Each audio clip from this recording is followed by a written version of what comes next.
नोकरी सांभाळून 5 master degree, शिक्षक ते लेखक आणि पिंपरी चिंचवडच्या इतिहासाला शब्दबद्ध करणारं व्यक्तिमत्व.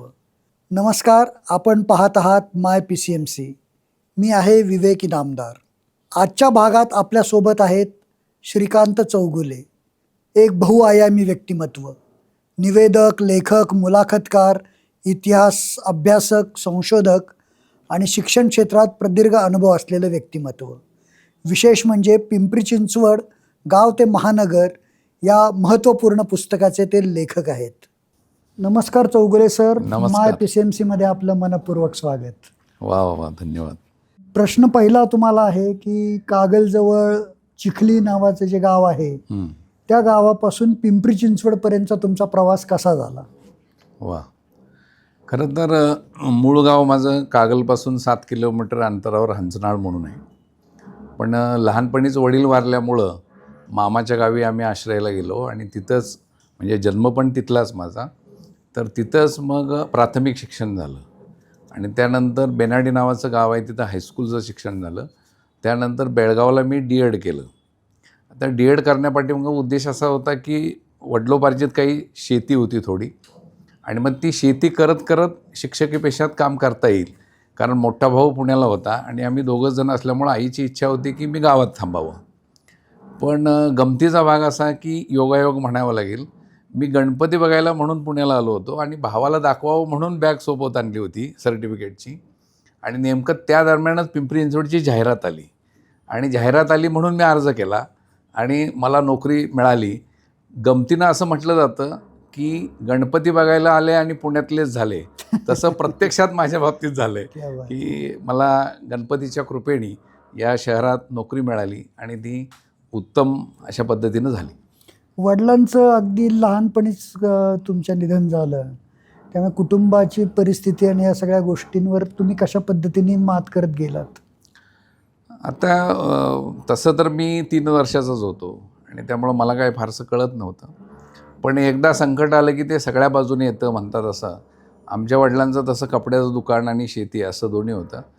पण ते लोकांकडे उधारे असतानासुद्धा वडील गेल्यावर आमचीच देणी आहेत म्हणून देणेकरी येऊन बसले, आणि तिथून जी फरफट सुरू झाली ती मग सगळ्याच गोष्टी अशा हालाकीच्या झाल्या आणि मग त्या हालाकीवर मात करता करता काही शिक्षण करण्याचा प्रयत्न केला. तसं शिक्षण जुजबीच होतं, पण त्या जुजबी शिक्षणाने मला नोकरी दिली आणि नोकरीमुळं बाकीचं शिक्षण मला करता आलं. नोकरी मिळाली ती देखील महापालिकेच्या शाळेमध्ये? हो, बरोबर बरोबर. तुम्ही निवेदक, लेखक, मुलाखतकार, बालभारती सदस्य अशा विविध भूमिका पार पाडल्या आहेत. बरोबर. आता ही महापालिकेची नोकरी सांभाळून हे कसं काय जमवलं? अच्छा, खरं तर मला हे सगळं शिक्षकी पेशामुळं जमलं असं मी नम्रपणे नमूद करतो. कारण मी कारखान्यात, बँकेत किंवा अन्य ठिकाणी नोकरी केली असती तर जाणं येणं धरून ते 10 तासाचं होतं आणि बाकीच्या गोष्टी करणं शक्य झालं नसतं. मुळात बौद्धिक स्वरूपाची आमची कामं असल्यामुळं त्या कामाचे तास 5 तास, म्हणजे शाळा 5 तास असते आणि ती घराजवळ किंवा जवळपास असल्यामुळं जाण्या येण्याचा वेळ वाचतो. आणि त्याहीपेक्षा सगळ्यात महत्त्वाचं म्हणजे मी वेगवेगळ्या पद्धतीनं वेगवेगळ्या क्षेत्रात काम करू शकलो. त्याचं कारण असं की गेली 25 वर्ष माझी सकाळच्या सत्रातली शाळा होती आणि सकाळच्या सत्रातली शाळा असल्यामुळं 1-1:30-2ला म्हणजे मी रिकामा व्हायचो आणि त्यानंतर उर्वरित वेळ मी माझ्या छंदासाठी, अभ्यासासाठी, लेखनासाठी आणि कार्यक्रमांसाठी दिला आणि त्यामुळं नोकरीच्या ठिकाणी नोकरी उत्तम करूनसुद्धा मला या सगळ्या गोष्टी करता आल्या. पत्रकारिता आणि त्यानंतर महापालिकेत जनसंपर्क अधिकारी ही संधी कशी काय मिळाली? हां, तर आता ते मुळात कसं होतं की मला बालपणापासून वाचनाची आवड होती आणि वाचनाची आवड असल्यामुळं नंतर लेखनाची आवड लागली आणि लेखनाचा सुरुवात जशी माणसाची तरुण वयात कवितेनं होते तशी वृत्तपत्रीय लेखनाची सुरुवात ही पूर्वीच्या काळी पत्रलेखनानं व्हायची. माझी पत्र छापून यायची वेगवेगळ्या दैनिकांमध्ये, लोकसत्तामध्ये पण येत होती. आणि मग त्याच्यातनं मला एका संपादकांनी सांगितलं की तुम्ही बातमी लिहून द्या, आणि मग मी बातम्या लिहून द्यायला लागलो आणि ते यायला लागल्या आणि मग त्यानंतर मला ती आवड निर्माण झाली. मग आवड निर्माण झाल्यावर आपण विचार केला की त्यात काहीतरी शिक्षण करावं, म्हणून मी 95 साली एक छोटा कोर्स केला पत्रकारितेचा आणि कार्यक्रम तर सुरू होते, लेखन तर होतं, पुस्तकं काही प्रकाशित झाली होती आणि महानगरपालिकेत बातमी लिहिणारा, चांगलं बोलणारा असा माणूस हवा होता आणि त्यांचा शोध सुरू होता. आणि मग त्या काळात कुणीतरी माझ्या नावाची शिफारस केली की आपल्याच पालिकेत एक कर्मचारी शिक्षक म्हणून आहेत आणि ते लेखन उत्तम करतात, बातमी लेखन करतात, निवेदन उत्तम करतात आणि मग त्यांना आपण संधी द्यायला हरकत नाही. आणि तुम्हाला सांगायला मला आनंद वाटेल की महानगरपालिकेच्या इतिहासामध्ये एखाद्याला बोलवून पद देण्याची ही पहिली घटना माझ्या बाबतीत घडली असावी. कारण मला निमंत्रित करून पद दिलं. अर्थात ते प्रभारी जनसंपर्क अधिकारी होतं, पण ते कालांतरानं झालं असतं. पण मग मी तिथे फार थांबलो नाही. त्याला पण कारण आहे की माझं गाव ते महानगर या पुस्तकाचं प्रकाशन होतं आणि प्राचार्य शिवाजीराव भोसले सरांच्या हस्ते होते. मी त्यांना गुरु मानत होतो आणि त्यामुळं जाहीर भाषणात त्यांनी सांगितलं की तू अधिकारपदाची झूल काढून टाक, वाचत राहा, लिहित राहा, मुलांचा आनंद हा तूच तुझा आनंद मान आणि तू तुझ्या घडणीसाठी पुन्हा परत जा, त्यासाठी माझा तुला आशीर्वाद आहे, असं सरांनी सांगितलं. क्या बात. आणि मी सांगितलं मी भारावून गेलो आणि मी सरांच्या शब्दाखातर आयुक्तांना पत्र लिहून कळवलं की मला इथं थांबायचं नाही, मला परत जायचं आहे. पण मला ही पत्रकारितेची आणि जनसंपर्क अधिकारी पदाची संधी केवळ लेखन आणि बोलण्यामुळे मिळाली, एवढं मात्र नक्की. तर वृत्तपत्राचं पत्रकारितेचा तुम्ही अनुभव सांगितला, तर कुठल्या वृत्तपत्रामध्ये काम करायची संधी मिळाली तुम्हाला? अच्छा, तर मी सुरुवातीला काय करायचो की पत्र सगळीकडेच लिहायचो, पण लेखनाची सुरुवात प्रभातमधनं झाली.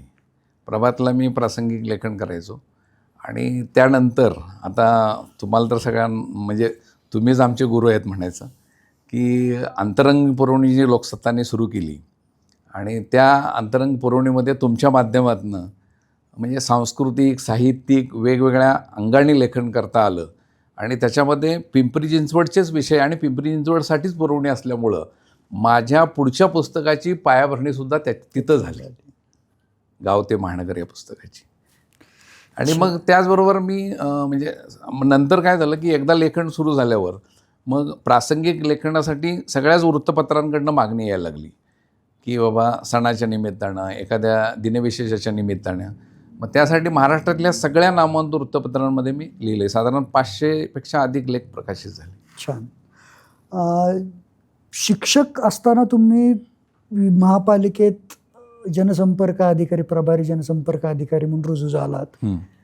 तर त्या काळामध्ये शिक्षणाची जी आधीची नोकरी ती सांभाळून तुम्हाला ते काम करावं लागत होतं का पूर्ण वेळ? नाही, पूर्ण वेळ. म्हणजे रीतसर वर्ग केली.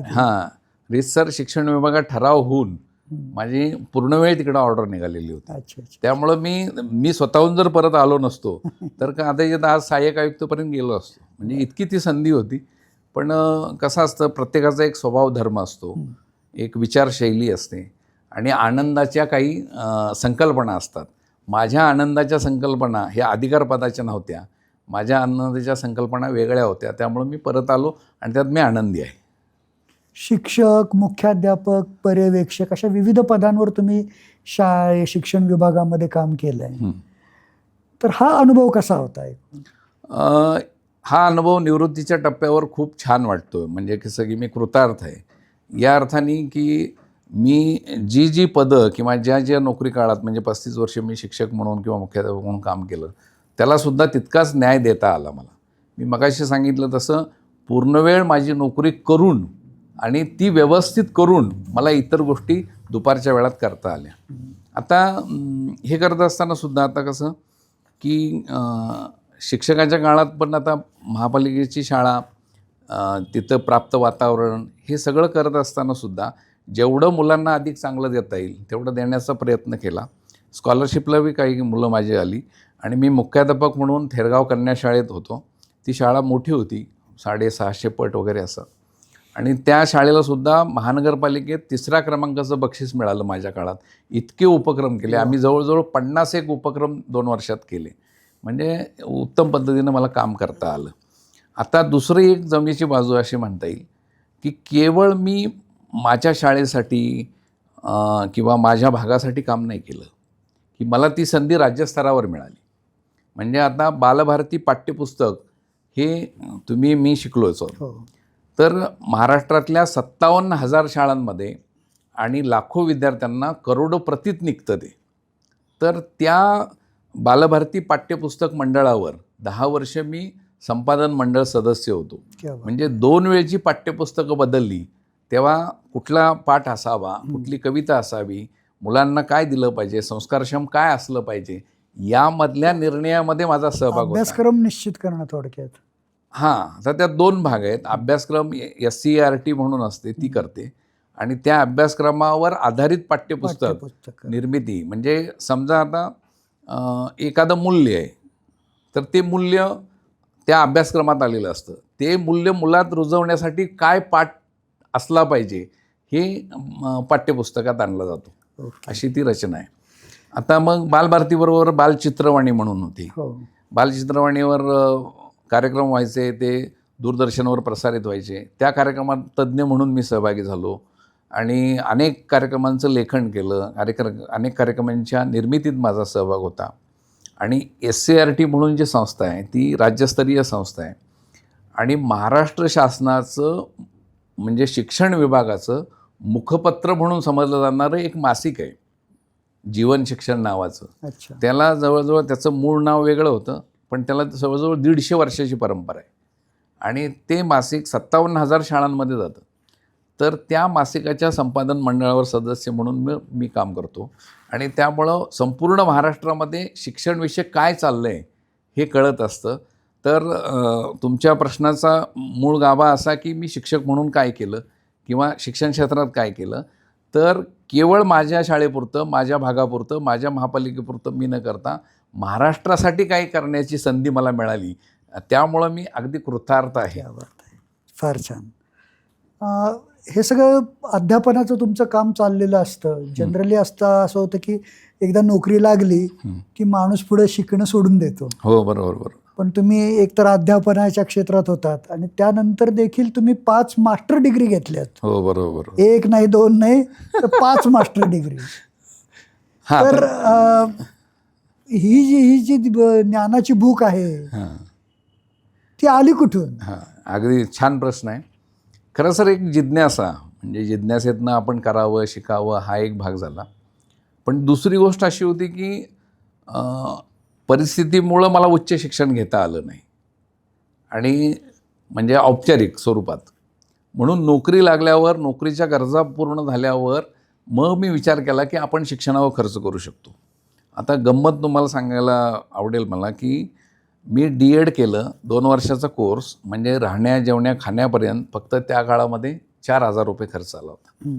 तर 4,000 रुपयेच्या कोर्सने मला शिक्षकाची नोकरी दिली आणि त्यावर तुम्ही म्हणता त्या डिग्र्या घ्यायसाठी मी 4 लाख खर्च केले. पण मग ते 4 लाख करताना मला काही वाईट वाटलं नाही, कारण त्या आणि त्यातनं मला काही आर्थिक उत्पन्नही मिळालं नाही.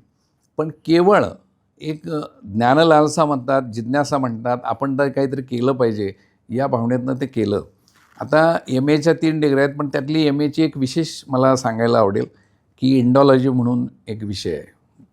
म्हणजे टिळक विद्यापीठाचा तो एकदम सुंदर अभ्यासक्रम आहे. तर 12व्या शतकापूर्वीचा जो भारत होता, म्हणजे यवनी आक्रमण होण्याच्या आधीचा, त्या काळातली शिल्प, मंदिर स्थापत्य, वैदिक संस्कृती, प्राचीन नाणी, अशा सगळ्या विषयांचा त्यात समावेश आहे आणि त्यामुळं रेग्युलरपणे मी तो केला आणि त्यामुळं काय की ज्ञानाच्या कक्षा वाढल्या. म्हणजे आता जर ते ज्ञान घेतलं नसतं तर नुसतं इतरांसारखं मी नुसतं शिल्प बघितले नाही आलो असतो. पण ते बघितल्यामुळं त्या मूर्तीच्या हातात काय आहे, त्या हातात असणाऱ्या वस्तूला काय अर्थ आहे, ती तशीच का आहे. हे एक साधं उदाहरण सांगितलं तुम्हाला. तर अशा अनेक गोष्टी मला त्यातनं कळाल्या आणि त्यामुळं अजून एक गमतीचा भाग म्हणजे नुसत्या डिग्र्या घेताना मी तो नाही विचार केला, तर मी हा विचार केला की मी पुण्यात आहे आणि मी SPला शिकू शकलो नाही, फर्ग्युसनला शिकू शकलो नाही, तर प्रत्येक MAच्या वेळेला परीक्षा केंद्र मी अशी मोठी मोठी कॉलेज द्यायचो. क्या बात आहे. आणि 8 दिवस तरी मी त्या कॉलेजला जाऊन शिकणार, ही माझी भूमिका होती. त्यामुळे मी फर्ग्युसनमध्ये पण 8 दिवस परीक्षा दिली आहे MAच्या. तर अशा पद्धतीनं ज्या गोष्टी राहिल्यात किंवा ज्या गोष्टी आपल्याला केवळ आर्थिकमुळं करता आल्या नाहीत, त्या कशा पद्धतीनं चांगल्या पद्धतीनं करता येईल यासाठी ते मी केलं आणि 5 मास्टर डिग्र्या माझ्या झाल्या. तर मगाशी बोलताना लिखाणाकडे कसा वळलात ते तुम्ही सांगितलंच. हम्म, हम्म, हम्म. तर एकूण तुमची जी काही पुस्तकं आहेत किंवा तुमचं साहित्य आहे तर त्याविषयी काय सांगाल? छान. खरं तर माझी आत्तापर्यंत 12 पुस्तकं आहेत. त्यातली काही चरित्रात्मक, प्रवास वर्णन, संशोधनपर, माहितीपर आणि ललित अशा स्वरूपाची पुस्तकं आहेत. तर त्यातलं सगळ्यात महत्त्वाचं ठरलं ते गाव ते महानगर. कारण पिंपरी चिंचवड शहरावरचं पहिलं पुस्तक आहे बरोबर. आणि ते संशोधनात्मक आहे. कारण त्यासाठी मी 3 वर्ष काम करत होतो आणि ते अजूनही म्हणजे त्या पुस्तकाचे सगळेजण संदर्भ घेतात. जवळजवळ एक 10-12 लोकांनी शहर किंवा शहराच्या अनुषंगाने PhD केली. त्यासाठी संदर्भ ग्रंथ म्हणून त्या ग्रंथाचा उपयोग झाला.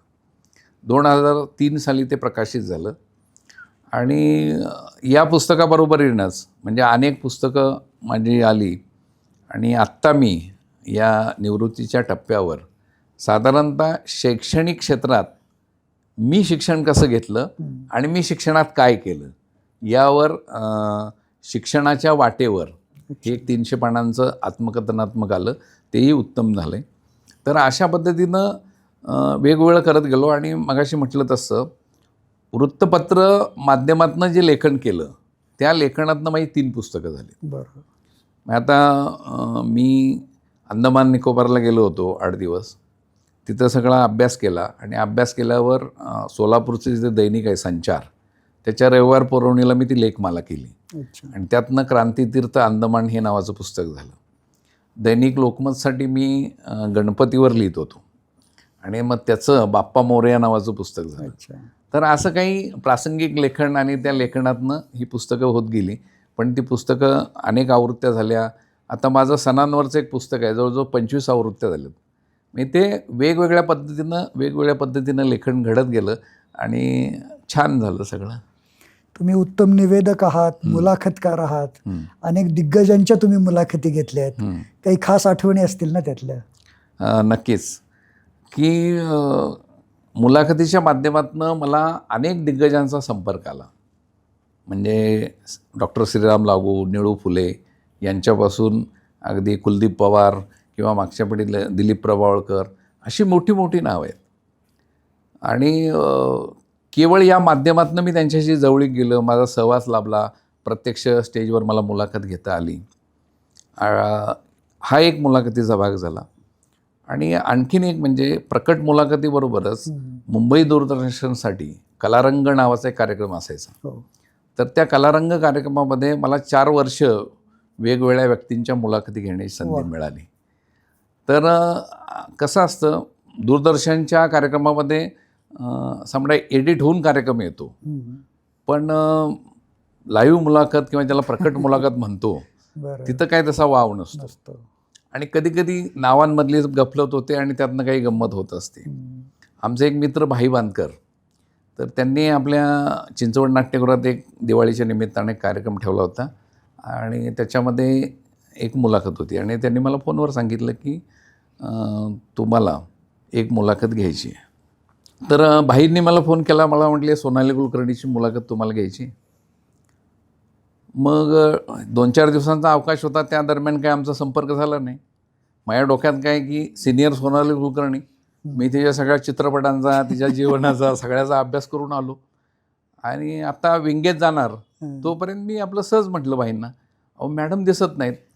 ते म्हटले हे काय, आणि एकदम बघतो तर ती ज्युनियर सोनाली कुलकर्णी समोर होती. आता मला असा प्रश्न पडला की काय करायचं, कारण मी तर काय अभ्यास केला नव्हता, पण एक एवढं माहिती होतं की पिंपरी चिंचवडचीच होती, त्यामुळं थोडंसं माहिती होतं. आणि दुसरं म्हणजे की तिचा बकुळा नामदेव घोटाळे हा एकच चित्रपट तेव्हा आला होता. मग जाता फक्त मी विचारलं की तुमचं घरी कोण काय किंवा कसं, तर तिनं मला सांगितलं की घरी आमच्या पंजाबी वातावरण आहे, कारण आई वडील असं कोणतरी एक पंजाबी. मी तो एक धागा पकडला आणि मग येणाऱ्या उत्तरातनं प्रश्न आणि प्रश्नातनं उत्तर असं करत गेलो आणि ती मुलाखत झाली. लोकांना काहीच वाटलं नाही. म्हणजे खरं तर आता ती माझी फजितीच होती, पण ती फजिती न होऊ देता मी उपप्रश्न करत गेलो, त्यामुळं ते सावरून गेलं. आणि फजितीचं म्हणाल तर अजून एकदा एक फजिती झाली होती माझी. की कसं असतं की नावांचं एक माणसाच्या डोक्यात असं कोरलं जातं, कारण ते सातत्याने एकच नाव. आता जर आम्ही म्हटलं की बाबा तुमच्या जवळचे मित्र कोण, तर विवेक नाव आलं तर आम्ही विवेक इनामदारच म्हणणार. तसं ते असं मनात असतं. तर आमच्या लहानपणी काय होतं की एक शाहीर होते सांगली जिल्ह्यामध्ये आणि शिवशाहीर बाबासाहेब म्हटलं की देशमुखच यायचं, कारण ते बाबासाहेब देशमुख त्यांचं नाव होतं. आणि एकदा एक नाट्यगृहात कार्यक्रम होता आणि तिथं बाबासाहेब पुरंदरे पाहुणे होते. आणि माझं 2 वेळा असं झालं, शिवशाहीर बाबासाहेब देशमुख. आता काय करायचं, तिसऱ्या वेळेला मी गडबडलो. पण मग वेळीच मी सावरून नेलं, कारण इतिहासाचा अभ्यास असल्यामुळं. कारण राहटणी आणि पिंपळे सौदागर ही त्यांच्या पूर्वजांना शहाजीराजांनी महतभट पुरंदरे म्हणून होते, त्यांना देशमुखी दिली होती. तर मी हा संदर्भ दिला आणि मी देशमुख चुकून नाही म्हणालो, तर हे देशमुख मुद्दाम म्हणालो, कारण हे त्यांना देशमुखीची परंपरा होती. अभ्यास तिथं उपयोग हा अभ्यास उपयोगाला टाळ्या पडल्या. म्हणजे अशा काही गमती घडत जातात. खेळ रंगला पैठणीचा हा एक तुम्ही सादर केलेला, अनेक प्रयोग त्याचे तुम्ही केलेत. तर तो अनुभव कसा होता? महिलांमध्ये मिसळणं, त्यांच्याशी गप्पा करणं, त्यांना बोलतं करणं, मुळात महिलांना अशी संधी कमी मिळते आणि त्यांना एक्सपोजर या कार्यक्रमाच्या निमित्ताने कसं काय दिलं तुम्ही? नाही ते कसं झालं, बऱ्याच गोष्टी मला करता मिळाल्या. तसंच या पैठणीच्या कार्यक्रमात झालं. मला काही माहीत नव्हतं पैठणीचा कार्यक्रम दूरदर्शनवर किंवा टी व्हीवर आहे आणि मग ते एवढा पॉप्युलर झाला आहे, काहीच माहीत नव्हतं. मी निवेदन करायचो आणि निवेदन लोक बोलवायचे मला. एक इकडला चाकोर्डीचा कार्यकर्ता होता, त्यांनी मला म्हटलं की सर असा कार्यक्रम आहे आणि तुम्ही कार्यक्रमाला आलं पाहिजे. मी म्हटलं येतो. आणि तिथं गेल्यावर मला म्हटलं हे महिलांचे खेळ घ्यायचे आहेत. मी म्हटलं हे असलं नाही बाबा मी करणार, मला काय मला माहीत पण नाही आणि मी काय करणार नाही. आणि मग नंतर 1-2 वेळा असं झाल्यावर मला लक्षात आलं की यासाठी महिलांची प्रचंड उपस्थिती आहे, म्हणजे प्रतिसाद उत्तम आहे. मग मी विचार केला की हे काहीतरी करण्यासारखं क्षेत्र आहे आपल्याला. आणि मग मी त्याच्यात जरा विचार करून, म्हणजे आता टी व्हीवर कसं असतं की क्लोज कॅमेरा लावला तर छोटी वस्तूसुद्धा मोठी दाखवता येते, पण इथं स्टेजवर घडणारं मागच्या प्रेक्षकाला पण ते दिसलं पाहिजे. मग मोठ्या प्रकारचे किंवा दिसतील असे खेळ कसे घेता येतील, अधिकाधिक महिलांना कसं सहभागी करून घेता येईल, हा सगळा विचार करून आता मग त्याला नुसतंच खेळ नाही तर त्याला संगीताची, करमणुकीची जोड कशी देता येईल, मग त्या ऑर्केस्ट्रा सहभाग करून अशा पद्धतीनं ते करत गेलो मी. आणि त्याला इतका प्रतिसाद मिळाला की 4-5 वर्षांमध्ये मी 500 प्रयोग केले. वा. आणि त्याच्यामध्ये मी अनेक महिला बघितल्या की ज्या आयुष्यात पहिल्यांदा स्टेजवर आल्या, काहीतरी करतात. म्हणजे गंमत असायची, म्हणजे माझ्याकडे माईक असायचा तर मी माईक असा द्यायचो की म्हणा काहीतरी, उखाणा घ्या किंवा म्हणा. त्या सुरुवातीला जसे शॉक बसाव्या तशा झटकायच्या. आणि मग एखादं कडवं किंवा एखादी ओळ म्हटली आणि ती लोकांपर्यंत पोचते, माझा माईक सोडायचा नाहीत, म्हणजे इतकं असं निर्माण व्हायचं. आता एक सांगायचं म्हणजे की सगळ्या स्तरातल्या, सगळ्या प्रकारच्या, सगळ्या महिला आल्या आणि सगळ्यांशी त्या मंचावर म्हणा किंवा त्या कार्यक्रमाच्या निमित्तानं सहभाग घेतला. तर काहींचा आनंद बघा. म्हणजे लोणावळ्याला एक कार्यक्रम होता आणि एक अशी साधी बाई, म्हणजे आता कार्यक्रमाला येतात म्हणजे महिला खूप नटून थटून छान, म्हणजे शालू बिलू भरजरी करून असं सगळे येतात, पैठणी जिंकण्याच्या येतात. तर ती एकदम साधी होती आणि ती खेळात करत पुढे गेली. आम्ही एक पद्धत ठेवली होती की एका ठिकाणी एक कार्यक्रम झाल्यानंतर त्यानंतर तिथं दुसरा कार्यक्रम असेल तर तेच खेळ घ्यायचे नाहीत. दुसरं असं की महिला जिंकून जर दुसऱ्या फेरीला सगळ्यात सुशिक्षित असतील तर तिसरी फेरी बौद्धिक घ्यायची आणि त्यात लक्षात द्यायचं की एखादी कमी शिकलेली आहे किंवा मग परत खेळच घ्यायचो आम्ही. म्हणजे जशा महिलांना प्रत्येकाला संधी मिळाली पाहिजे आणि अन्याय झाला नाही पाहिजे, ह्याचं धोरण मी कायम ठेवायचो. ते प्रश्नपत्रिका दरवेळेला बदलायची. बदलायची. आणि ती लोणावळ्याची महिला असं साधी महिला, म्हणजे अंगावर अशी घरची साडी असावी अशी साधी, आणि तिला पैठणी मिळाली. ती खेळत पुढे गेली आणि तिला जे आनंद अश्रू किंवा तिचं रडणं जे सुरू झालं ते थांबायलाच तयार नाही. अरे बापरे. म्हणजे ते मी सुद्धा आश्चर्य झालो, कारण आनंद झाला तर तो किरकोळ असला पाहिजे किंवा दुःख असलं तर. मग नंतर मी बाजूला चौकशी केली तर मला असं कळलं की ती धुण्या भांडीची कामं करायची. अच्छा. 2 वर्ष झालं तिचा नवरा आजारी होता तो बेडवर होता, ती सेवा करायची, ती 2 वर्षात कुठं घराबाहेर पण गेली नव्हती. आज केवळ महिलांचा कार्यक्रम आहे म्हणून आली होती आणि आणि बक्षीस तिला मिळालं. पैठणी मिळाली. क्या बात. म्हणजे अनेक प्रसंग आहेत असे की आयुष्यात कधी दुचाकी मिळाली नसती त्या महिलेला, म्हणजे कुठंतरी झोपडपट्टीत राहते, काहीतरी असं करते, त्या महिलेला गाडीसुद्धा मिळाली. कारण तो निवडणूक काळातला जर कार्यक्रम असेल तर लोक एक एक तोण्याचं सोन्याचं दागिना ठेवायचे, गाडी ठेवायची, फ्री रेफ्रिजरेटर काही पण ठेवायचे, आणि त्यामुळं खूप गर्दी पण व्हायची आणि प्रतिसाद पण उत्तम होता. एक महिलांचा आत्मविश्वास वाढवण्याचा कार्यक्रम. अगदी बरोबर, फार- अगदी बरोबर. आत्मविश्वास एवढा वाढायचा, म्हणजे आता मी गंमत सांगतो मी, कारण मी सगळे प्रयोगच करत गेलो. तर आम्ही लकी ड्रॉ सिस्टीम काढली, घ्यायचं कोणाला काय वगैरे यासाठी.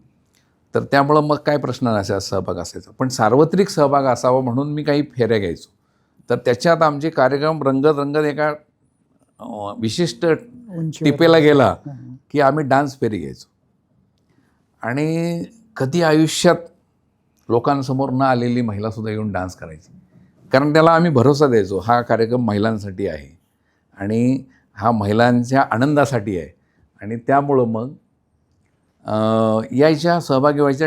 आम्हाला म्हणजे स्टेज पुरायचं नाही, इतक्या महिला असायच्या. तर आत्मविश्वास दिला, सगळ्या गोष्टी झाल्या, छान झालं. यातले राजकीय लोकांचे कार्यक्रम किती असायचे? आता कारण राजकीय नंतरच्या 50% टप्प्यामध्ये हे होतं की- लोकांच्या राजकीय कार्यक्रम असायचे. पण माझं धोरण असं असायचं की तुमचं काय आहे, स्वागत अमुक तमुक, आमचा कार्यक्रम सुरू व्हायच्या आधी तुम्ही करायचा, आणि आम्ही कार्यक्रम संपला आणि आता बक्षीस द्यायला या म्हटल्यावर स्टेजवर यायचं, अशी माझी बोलणी असायची. मधी कुठलाही काही नाही, काही नाही. त्यामुळं सगळं पारदर्शक आणि सगळं उत्तम असायचं. त्यामुळं मला वाव पण नव्हता. आणखीन एक तुमच्याविषयी ऐकलंय, शिक्षण क्षेत्रात तुम्ही काम करत आलायत. तसं शिक्षण क्षेत्रात अनेक संस्थांना तुम्ही देणग्या दिल्या आहेत. अच्छा. तर हा दानशूरपणा कुठून आला? कारण एकतर तुमची सुरुवात आहे ती अत्यंत आर्थिकदृष्ट्या संघर्षाची आहे, त्यातून हे येऊन देण्याची वृत्ती कशी काय त्यातून पुढे आली किंवा विकसित झाली म्हणता येईल? नाही, तसा खाजगी प्रश्न आहे, पण ते पत्रकारितेने तुम्ही बरोबर काढलाय तो. नाही, तुमचा स्वभाव आहे की एकदा दिलेली गोष्ट दिली की विसरून जायचं, पण ही गोष्ट सुद्धा लोकांना कळणं थोडंसं आवश्यक आहे की त्यामागची तुमची भूमिका, बरोबर. काय. तर ते असं आहे की आजवरच्या प्रवासात म्हणा, वाचनानं म्हणा, अनेक बहुश्रुतपणा असल्यामुळं, ऐकल्यामुळं म्हणा, की आपण जे शिकतो ना, लोक म्हणतात की बाबा माझा मुलगा इतका शिकला, इतके टक्के मिळाले, असं झालं, मी त्याची फी भरली. पण निव्वळ त्याच्या फीवर ते होत नसतं. आज जर अभ्यासानं आलेली आकडेवारी सांगतोय मी तुम्हाला, की महाराष्ट्रातल्या प्राथमिक शिक्षणावर एका वर्षाला एका विद्यार्थ्यावर 25,000 रुपये खर्च होतात.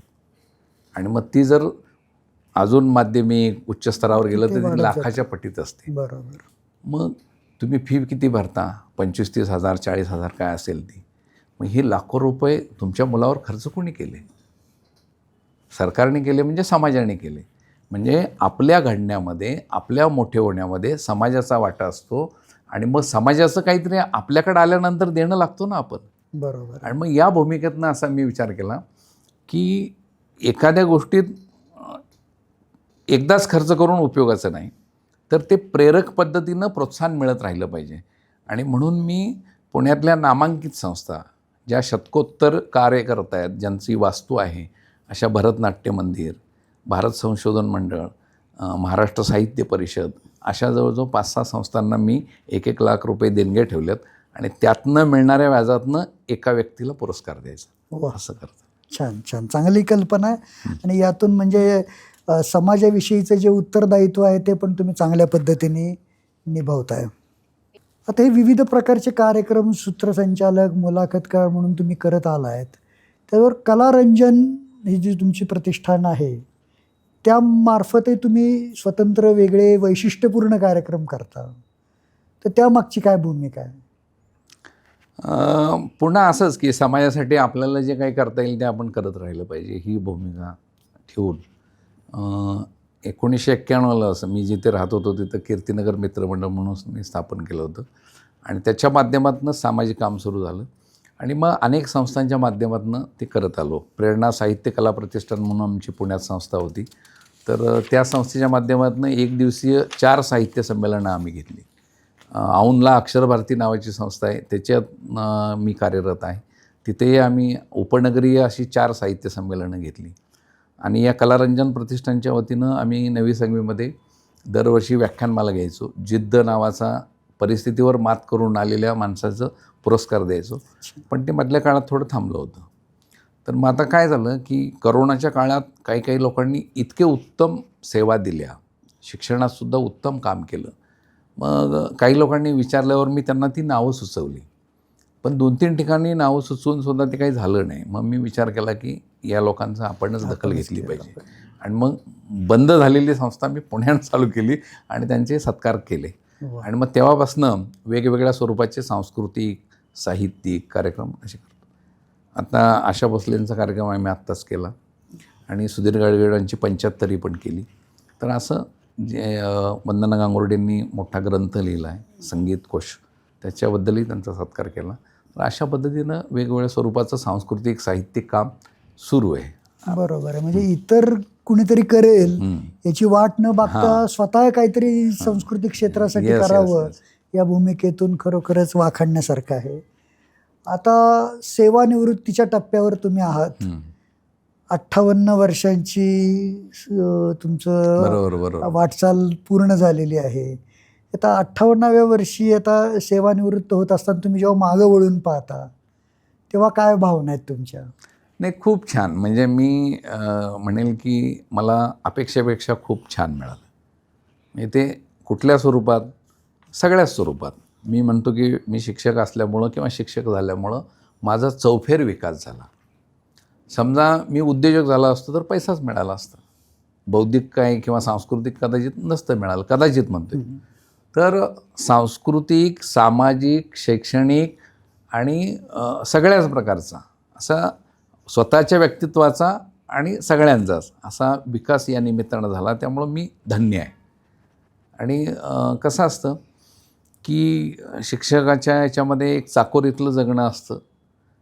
कोणाला इतरांना त्रास देऊ नये आणि आपल्याला जमेल तेवढी मदत करत राहावी, ही एक भावना असते. आणि मुलांवर संस्कार करता करता शिक्षकच संस्कारित होऊन जातो. ही ज्या त्या पेशाची एक ही बाब असते. तसं ते खूप छान आयुष्य झालं, खूप सुंदर झालं. म्हणजे कधीकधी अशी स्वप्न बघितली नव्हती, ती स्वप्न पण सत्यात आली. म्हणजे पुण्यासारख्या घरात उत्तम घर असणं, बंगलावजा घर असणं, गाडी असणं, हे सुद्धा मी नोकरी लागल्यावर 10 वर्ष सायकलवर काढलेत. मग त्या काळात सायकलची हवा भरायला पंचायत असायची. मग अशा परिस्थितीतून आल्यावर एवढं मिळणं ही खूप छान धन्यतेची गोष्ट आहे आणि आनंद आहे आणि कृतार्थ आहे. क्या बात आहे. आता सेवानिवृत्ती हा एक असा टप्पा आहे की तिथे जीवनातली एक इनिंग पूर्ण होती आणि सेकंड इनिंग सुरू होती. सेकंड इनिंगचं टार्गेट काय आहे? असं विशेष काय ठरलं नाही. आणि संपूर्णच माझं आयुष्यामध्ये म्हणजे एक करत राहिल्यामुळं एकातनं एक मिळत गेलं. तसं आता निवृत्तीनंतरही अमुक गोष्टी करायच्या आहेत असंही काही माझं फार प्लॅनिंग आहे किंवा असं प्रयत्न आहे, अशातला भाग नाही. पण काही लेखन अजून बाकी आहे, ते लेखन पूर्ण करायचं. आणि विशेष म्हणजे भ्रमंती करायची आणि त्या भ्रमंतीवर लेखन करायचं असं एक ठरलं आहे. आणि जे आपलं सांस्कृतिक काम आहे ते चालू ठेवायचं. जेवढं समाजासाठी करता येईल तेवढं करत राहायचं आणि जेवढं उतराई होता येईल तेवढं उतराई व्हायचं, एवढीच भावना आहे, बाकी काय. म्हणजे लवकरच आम्हाला चांगली प्रवास वर्णनं वाचायला मिळतील अशी आशा करूयात.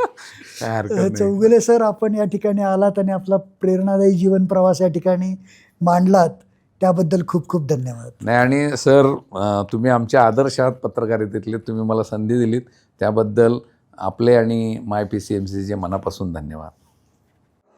खरंच एक व्यक्ती किती विविध प्रकारच्या क्षेत्रात काम करत समाजासाठी योगदान देऊ शकते याचं उत्तम उदाहरण म्हणजे श्रीकांत चौगुले सर. सर, तुमचा हा प्रेरणादायी प्रवास आमच्यासोबत शेअर केल्याबद्दल मनापासून धन्यवाद. जर तुम्हाला हा पॉडकास्ट आवडला असेल तर व्हिडिओला लाईक करा, तुमच्या मित्रांसोबत शेअर करा आणि MyPCMC चॅनलला सबस्क्राईब करायला विसरू नका. पुन्हा भेटू अशाच एका प्रेरणादायी व्यक्तिमत्वासह. धन्यवाद.